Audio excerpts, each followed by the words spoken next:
In this week's weekly update, I want to talk to you about the mission statement of our church. First of all, I want to remind you the church is a people, not a place. So when we talk about a mission statement, it can feel very corporate-y, but what we're trying to express here is what does God put his people, and specifically his people, Coram Deo Church, on earth to do? And so we express our mission statement this way. We exist as God's people, as this local church, to worship God, make disciples, plant churches, and spur gospel renewal everywhere. And you can see how those four things sort of nest together, right? If we worship God, we want other people to worship God. That's why we make disciples.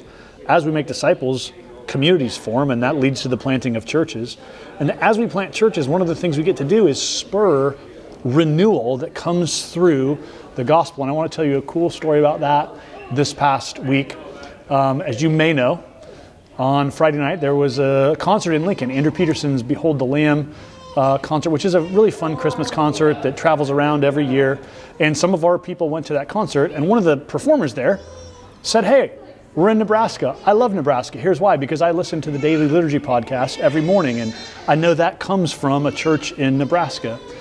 Here's why that's fun for us, fun for me, is because Coram Deo putting out the Daily Liturgy podcast is a piece of that last part of our mission statement. It's an attempt to spur gospel renewal, to put out resources that help people be renewed in the hope of the gospel. And here's a person from another part of the country who we've never met personally saying, hey, that resource that Coram Deo Church puts out has been meaningful to me in spurring gospel renewal in my own life. That's part of why we care about resourcing and putting stuff out there to serve the broader church. So I just wanted to tell you that story. I had people texting me Friday night going, hey, I'm at this concert and here's what just happened. My phone started blowing up with people saying, hey, you just mentioned this. And that was a fun story, just to celebrate the ways that God is using our little church and some of the resources we've put together to help our own souls to serve other people. So I hope that encourages you. Hey, it's fun hanging out and working through the Advent season with you. And as you know, Christmas is right around the corner, and I want to make sure you have Christmas Eve on your calendar, 4:30 and 6 p.m., 2 different services. Don't come to both because we need space for people to come.